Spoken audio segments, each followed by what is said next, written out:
Hello friends, इस video में मैं आपको योस्ट एसईओ की पूरी सेटिंग के बारे में बताऊंगा। योस्ट एसईओ के बारे में आपको पता होगा कि ये वर्डप्रेस पे जब हम आर्टिकल लिखते हैं तो उसमें एसईओ करने में ये काफ़ी हेल्प करता है, जिसकी वजह से हमारी आर्टिकल जो है वो फर्स्ट पेज पे रैंक करती है गूगल के।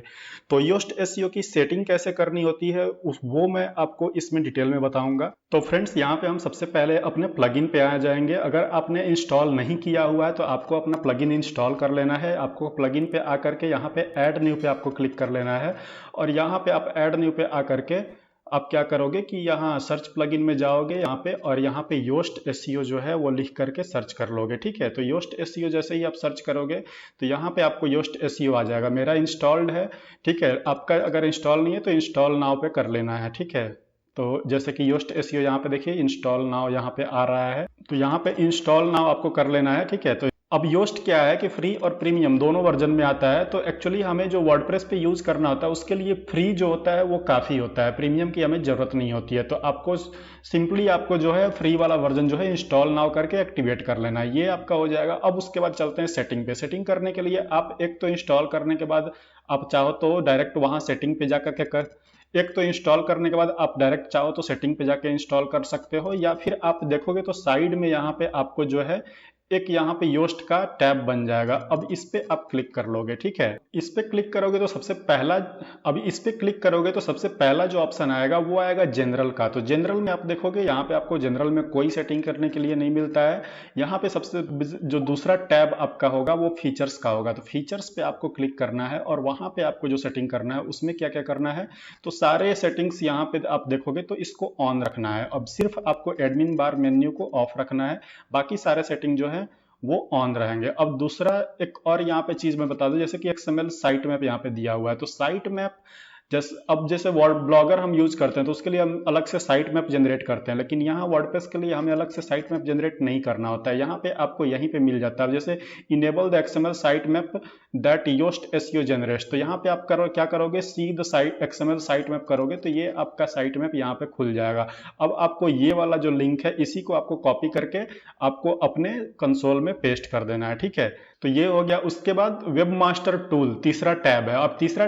अब तीसरा टैब जो है वो वेब मास्टर टूल है। वेब मास्टर टूल में आपको सिर्फ वेरिफिकेशन कोड डालना होता है, और वेरिफिकेशन कोड कहाँ से मिलेगा तो वो मैं आपको बताता हूँ। अब जैसे यहाँ पे आप देखोगे चार वेब मास्टर दिया हुआ है, एक वैद्यू, बिंग, गूगल और यांडेक्स। तो जनरली हम बिंग और गूगल यूज करते हैं, बाकी और वैद्यू और यांडेक्स अगर आपको यूज करना है तो वो भी आप कर सकते हो। ठीक है, तो मैं आपको गूगल का बता देता हूँ।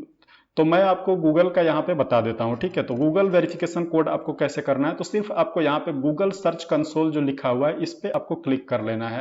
अब इस पे क्लिक करते ही ये जो है वो इस तरह से ओपन हो जाएगा। तो यहाँ पे देखिए मेरा already verified user this method, already verified user this method, ये दोनों वेब मेथड से मैंने जो है वो वेरीफाई कर लिया है। तो आपको किस तरह से करना है, तो आप जब आओगे तो आपका भी ऐसे ही ओपन होगा, तो आपका वेरीफाइड नहीं दिखाएगा। तो यहाँ पे आपको जो वेरीफाई करना है उसके लिए आपको या तो डोमेन नेम प्रोवाइडर यूज करना है या फिर HTML टैग यूज करना है। तो जो सबसे सिंपल होता है वो है HTML टैग। तो HTML टैग पे जब आप क्लिक करोगे तो आप देखोगे कि यहाँ पे आपको एक कोड मिलता है, Meta name Google site verification, और ये पूरा कोड मिलता है। तो आपको यहाँ पे सिंपली क्या करना है कि ये जो है पूरा कोड, तो इसमें जो ये यहाँ पे जो इतना ये कंटेंट के बाद वाला ये जो पूरा है, ठीक है, तो यहाँ पे आपको क्या करना है कि ये जो कंटेंट के बाद वाला ये पूरा जो की है, ये यहाँ पे देख सकते हैं डबल कोट्स के अंदर जो कंटेंट के बाद ये पूरा की दिया हुआ है, इसको आपको कॉपी करना है और इसको ला करके सिर्फ यहाँ पे पेस्ट कर देना है। ठीक है,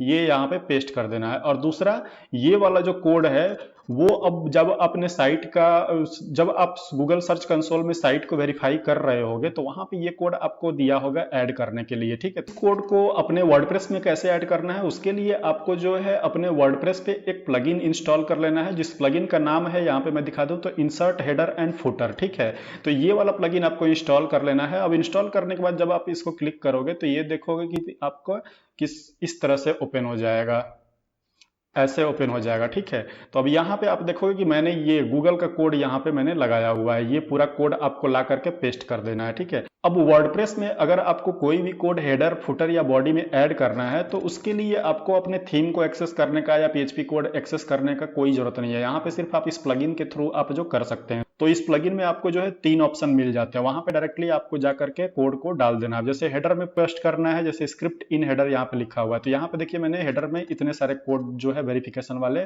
डाल रखे हैं। तो यहाँ पे गूगल का जो कोड है वो यहाँ पे है, ठीक है। तो इसी तरह से आपको जो है इसी तरह से आपको अपने वर्डप्रेस में कोड ऐड करना है। अब यहाँ पे नीचे आप देखोगे, नीचे में अगर आपको दिखाऊं तो ये देखिए फुटर में भी यहाँ पे कोड है, ठीक है। बॉडी में अगर आपको करना है तो बॉडी में यहाँ पे आप कोड डाल दोगे, तो इस तरह से आपका जो है वो कोड जो है वो पेस्ट हो जाएगा। तो अब यहाँ पे ये डालने के बाद आप सेव चेंज कर लोगे और फिर वेब मास्टर पे आकर के वेरीफाई कर दोगे, तो आपका जो है वो वेरीफाई हो जाएगा। अब अगला ऑप्शन जो है वो सर्च अपीयरेंस का है, और ये सबसे इंपॉर्टेंट है। सर्च अपीयरेंस पे हम जाएंगे, ठीक है। और सर्च अपीयरेंस पे जितने भी यहाँ पे दिए हुए हैं, जैसे general, content type, media, taxonomies, archives, breadcrumbs, इन सब में जो है एक एक सेटिंग जो होती है प्रॉपर वो करनी होती है। तो सबसे पहला मैं आपको बता दूं, जैसे कि टाइटल सेपरेटर। टाइटल सेपरेटर ये होता है कि जब आप कोई भी अपना आर्टिकल लिखते हो तो वहां पे जो आपके आर्टिकल का जो टाइटल होता है उसके साथ आपके वेबसाइट का नेम आता है, ठीक है। तो उसको सेपरेट करने के लिए हम जो है सेपरेटर यूज करते हैं, जैसे ये सारे। तो इसमें से जो आपको पसंद हो वो आप यूज कर सकते हैं, नहीं यूज करना है तो भी कोई बात नहीं, लेकिन कोई एक आप चूज कर लो, जैसे ये और ये, ठीक है। बाकी अगर आप चाहते हो कि आपके वेबसाइट का नाम जो ना शो करे, तो आप जो टाइटल को योस्ट एसईओ जब आप आर्टिकल लिखने के बाद करोगे, एसईओ करोगे, तो वहां पे आप टाइटल का नाम वहां पे चेंज कर सकते हो, टाइटल हटा सकते हो, ठीक है। तो ये चीज है। अब यहाँ पे ये हो गया। उसके बाद ये पर्सन और ये सारा चीज जो आपने पहले से सेटिंग करके रखा होगा वो यहाँ पे देगा। उसके बाद आपको अगला जो है वो कंटेंट टाइप में। कंटेंट टाइप में आपको क्या करना है कि post in search result yes रखना है, डेट इन गूगल प्रीव्यू। अगर आप अपने गूगल प्रीव्यू में डेट शो करना चाहते हैं तो इसको शो करो, अदरवाइज हाइड कर दो, ठीक है। सो एसईओ सेटिंग फॉर पोस्ट, इसको शो करना है, तभी आपका जो है वो ब्लॉग जब आप लिखोगे तो उसके नीचे एसईओ क्या क्या करना है वो ये सजेस्ट करेगा। उसके बाद मेटा डिस्क्रिप्शन ये यहाँ पे दिया हुआ है। अब पेजेस में देख लेते हैं। पेजेस में भी आपको वही चीज करना है, ठीक है। सर्च रिजल्ट में रहेगा, बाकी एसईओ जो है सेटिंग जो है वो शो करेगा। अगर चाहते हो तो पेजेस पे एसईओ सेटिंग आप ऑफ कर सकते हो, क्योंकि पेजेस पे एसईओ सेटिंग करने का कोई मतलब नहीं होता है। हमारे पेजेस पे हम आर्टिकल लिखते नहीं है, तो वहां पे हमें कोई ज्यादा एसईओ सेटिंग करने की जरूरत नहीं होती है, ठीक है। सिर्फ हमें ब्लॉग पे एसईओ सेटिंग करना होता है। तो आप चाहो तो पेजेस की एसईओ सेटिंग को ऑफ कर सकते हो, बाकी डेट से कोई मतलब नहीं है, पेजेस पे हमें डेट नहीं शो करने होते हैं, ठीक है। उसके बाद आप जो भी नीचे यहाँ थ्राइव सिंबल जो हमारा दे रहा है, तो थ्राइव एक्चुअली मैं थ्राइव आर्किटेक्ट यूज करता हूँ, इसीलिए ये दे रहा है। तो अगर आप थ्राइव आर्किटेक्ट यूज करते हो तो ये अगर देगा, अगर नहीं यूज करते हो तो इससे कोई आपको मतलब नहीं है, ये आपको छोड़ देना। बाकी यहाँ पे देखिए एसईओ टाइटल आपका कैसे दिखाएगा, तो टाइटल दिखाएगा, पेज दिखाएगा, सेपरेटर दिखाएगा, साइट टाइटल दिखाएगा, ठीक है। तो आप चाहो तो यहाँ से सेट कर सकते हो, साइट टाइटल हटा सकते हो, सेपरेटर हटा सकते हो, तो सिर्फ टाइटल और पेज दिखाएगा, ठीक है। तो ये चीज यहाँ पे आप कर सकते हो। बाकी यहाँ पे थ्राइव लाइट बॉक्स ये आपके काम, ये चीज आप जो है अगर आपके पास थ्राइव का है तो आप करो, अदरवाइज इसको ऐसे ही छोड़ दो। तो मेन इसमें इंपॉर्टेंट जो है वो पोस्ट और पेजेस का सेटिंग जो है ये वाला, और वो यही है। उसके बाद मीडिया का सेटिंग अब देखते हैं। मीडिया का सेटिंग में आपको यस रखना है, ठीक है, इसमें इतना ही है। टेक्सोनॉमीज मेन है। टेक्सोनॉमीज में क्या होता है, कैटेगरी इन सर्च रिजल्ट, इसको हमको नो रखना है। सर्च रिजल्ट में आपको कैटेगरी को जो है वो रैंक नहीं कराना होता है। कैटेगरी अगर सर्च रिजल्ट में रैंक होगा तो वो क्या करेगा कि आपके सारे पोस्ट के लिंक भी वहां पे रैंक कराएगा, तो उससे क्या होगा कि जो दूसरे पोस्ट रैंक हो रहे होंगे उसका डुप्लीकेट हो जाता है। इसीलिए जो गूगल जो है वो कैटेगरी को बोलता है कि आप कैटेगरी को ऑफ करके रखो, उसको सर्च रिजल्ट में मत लाओ। इसीलिए हम ब्लॉगर में भी robots.txt में कैटेगरी को ऑफ करते हैं, ठीक है। तो यहाँ पे आप जो है इसको नो कर दो, ठीक है। बाकी एसईओ टाइटल वो ऐसे ही रहेगा। बाकी जो है वो एसईओ टाइटल है। एसईओ टाइटल में पेज सेपरेटर, साइट टाइटल, ये ऐसे ही रहता है। इसको आप जब आप कैटेगरी बना रहे होते हो तो इसको आप वहां से कंट्रोल कर सकते हो, इसमें कोई वो नहीं है। सो एसईओ सेटिंग फॉर कैटेगरी, इसको भी आप हाइड कर सकते हो, मैंने सो रखा हुआ है, आप हाइड करके रख लेना, ठीक है। उसके बाद टैक्स का भी वही है, इसको नो रखना है। टैक्स को भी आपको इंडेक्स नहीं कराना है, ठीक है। उसके बाद सो एसईओ सेटिंग फॉर टैक्स, तो इसको भी आप हाइड कर सकते हो, कोई दिक्कत नहीं है, मैंने सो रखा हुआ है, आप चाहो तो सो रख लो। एक बार शो रख के आप देख लो क्या होता है क्या नहीं। मेन जो है इसमें आपको क्या करना है कि मेन जो होता है वो ये होता है, सर्च रिजल्ट में हमको क्या क्या कंट्रोल करना है। तो सर्च रिजल्ट में यस और नो में से हमको जो है यहाँ पे नो सेलेक्ट करना होता है। बाकी ये सारे चीजों को आप चेंज कर सकते हो, लेकिन जो सर्च रिजल्ट वाली जो चीजें हैं उसको बस आपको कंट्रोल करना होता है, वही आपके robots.txt को कंट्रोल करता है। ठीक है, फॉर्मेट में फॉर्मेट बेस्ड आर्काइव इनेबल्ड मैंने रखा हुआ है, show format in search result इसको नो रखना है। ठीक है, फॉर्मेट आपको सर्च रिजल्ट में शो नहीं कराना है। कैटेगरी यूआरएल ये ऐसे कीप मैंने रखा हुआ है, कैटेगरी का जो यूआरएल होता है वो अलग से, तो उसको रखना है आपको। उसके बाद आर्काइव्स पे आते हैं, तो आर्काइव्स पे भी आपको आर्काइव जो होता है वो कैटेगरी को ही, कैटेगरी जहां पॉपुलेट होता है उस पूरे को आर्काइव बोलते हैं।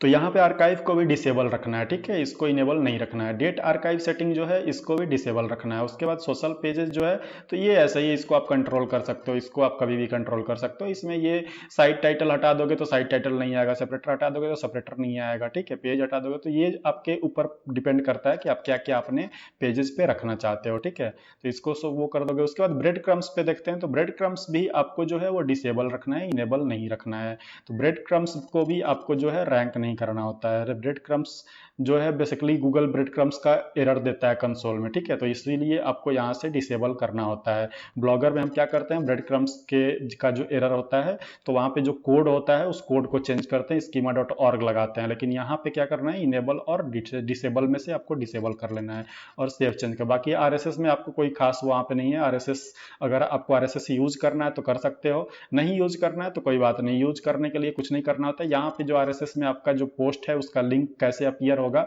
वो यहाँ पे दिखाया हुआ है। अगर आप इस पोस्ट में और कोई एक्स्ट्रा कुछ करना चाहते हो तो आप ये नीचे जो दिया हुआ है इसको कॉपी करके यहाँ पे पेस्ट कर सकते हो, तो आपके पोस्ट में एक्स्ट्रा जो है वो नेम दिखाना शुरू कर दे, एक्स्ट्रा जो है लिंक्स या पोस्ट लिंक या ऑथर लिंक वो सब दिखाना जो है आरएसएस फीड में शुरू कर देगा। तो ये जो है वो योस्ट एसईओ की सेटिंग है पूरी। अब योस्ट एसईओ की सेटिंग जब आप कर लोगे तो योस्ट एसईओ आपको जो है वो पूरा, जब आप आर्टिकल लिख लोगे तो वहां पे वो आपको एक एक डिटेल शो करेगा कि आपने अपने आर्टिकल में कितना एसईओ किया हुआ है, कितना बाकी है, क्या क्या आपको यूज करना है, क्या नहीं करना है, वो सब आपको दिखाएगा। अब जैसे फॉर एग्जांपल मैं आपको अपने एक पोस्ट का मैं दिखा देता हूं कि योस्ट एसईओ में वो कैसे शो करता है।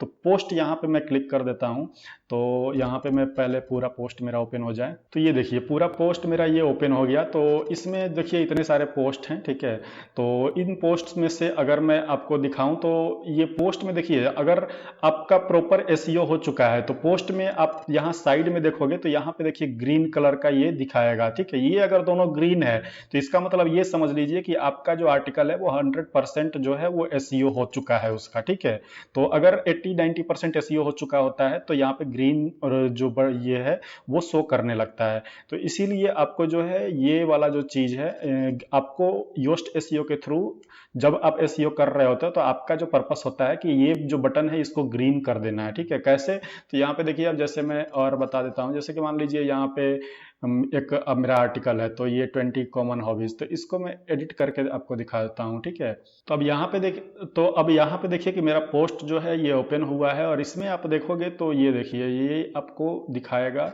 ये मैंने पूरा पोस्ट यहाँ पे इसका एसईओ सब कर लिया है। तो अब मैं ये आपको दिखाना चाहता हूँ कि जैसे कि आप यहाँ नीचे देखोगे तो अब देखिए यहाँ पे आप देखोगे तो ये देखिए रीडेबिलिटी तो मेरा सही दिखा रहा है, रीडेबिलिटी मेरा जो है वो सही है। क्यों, क्योंकि कॉपी स्कोर जो है यहाँ पे 66.1 ये है और बाकी ये इसी तरह से आपको शो करेगा। यहाँ पे आप देखिए जो भी चीज आपने परफेक्ट किया होगा उसके आगे ग्रीन ये शो करेगा पूरा। तो जैसे कि देखिए मैंने पैसिव वॉइस यूज किया हुआ है, उसके बाद कॉन्सिक्यूटिव सेंटेंस जो है वो भी यूज किया हुआ है, सब हेडिंग डिस्ट्रीब्यूशन वो भी मैंने किया हुआ है, पैराग्राफ लेंथ जो है वो भी सही है। ठीक है, तो इसी तरह से जो भी चीज आपका सही होगा ये पूरा दिखाएगा। बाकी यहाँ पे अगर एक दो अगर आपका ये रह जाता है तो वो ग्रीन दिखाने उससे कोई प्रॉब्लम नहीं होती है। ठीक है, उसके बाद यहाँ पे अब एसईओ में हम देखते हैं, तो एसईओ में यहाँ पे जो है वो मेरा एसईओ जो है वो वैसे प्रॉपर एसईओ है, लेकिन अब जैसे कि अगर आपका एसईओ पूरा नहीं हुआ है तो वो क्या करेगा, इस तरह का इमोजी शो करेगा, ठीक है, या फिर रेड इमोजी शो करेगा। लेकिन अगर आपका एसईओ पूरा हो चुका है तो वो ग्रीन इमोजी ऐसा शो करेगा, ठीक है। तो यहीं से आपको पता चल जाता है। अब जैसे देखिए मैंने ये एसईओ यहाँ पे किया हुआ है, तो मैंने जो कीवर्ड डाला हुआ है वो ये डाला हुआ है, हॉबीज दैट मेक मनी।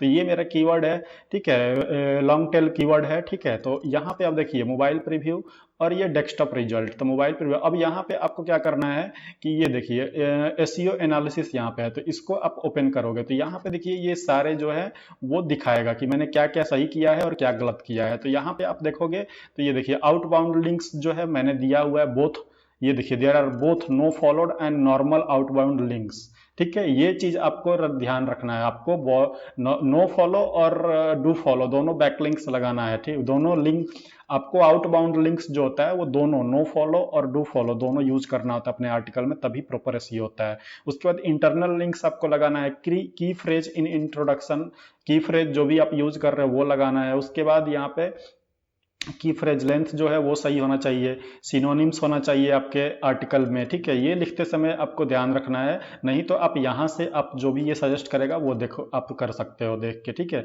उसके बाद प्रीवियसली यूज्ड की फ्रेज, इमेज ऑल्ट एट्रीब्यूशन, ठीक है। टेक्स्ट लेंथ देखिए 3517 वर्ड्स का मेरा ये आर्टिकल है। उसके बाद एसईओ टाइटल एंड की फ्रेज इन स्लग, ठीक है। उसके बाद अब यहाँ पे देखिए क्या दे रहा है, तो की फ्रेज डिस्ट्रीब्यूशन वेरी अनइवन, की फ्रेज जो है अनइवन डिस्ट्रीब्यूट हुआ है, तो इसको मैं अब जा करके सही कर लूंगा, तो इसका ये दिखाएगा। अब इसको आप सेलेक्ट, तो अब यहाँ पे आप देखोगे तो जो भी आपका जो भी आपका इशू होगा आपके जो भी आपका इशू होगा वो आपको यहाँ पे दिखाएगा। अब जैसे कि ये देखिए यहाँ पे दे रहा है की फ्रेज डिस्ट्रीब्यूशन, तो very uneven large part of your text do not contains the key phrase और इट्स सिनोनिम्स, तो ये यहाँ पे शो कर रहा है। तो मैं अब क्या करूंगा कि अपने आर्टिकल में जाऊंगा, मेरा जो कीवर्ड है या जो की फ्रेज है उसके सिनोनिम्स जो भी हैं उसको जो है यूज कर लूंगा, या फिर रिलेटेड कीवर्ड से उसको यूज कर लूंगा, और यहाँ पे ये दिखा भी देगा। अगर इसको आप क्लिक करोगे तो ये आपके आर्टिकल में जो भी आपके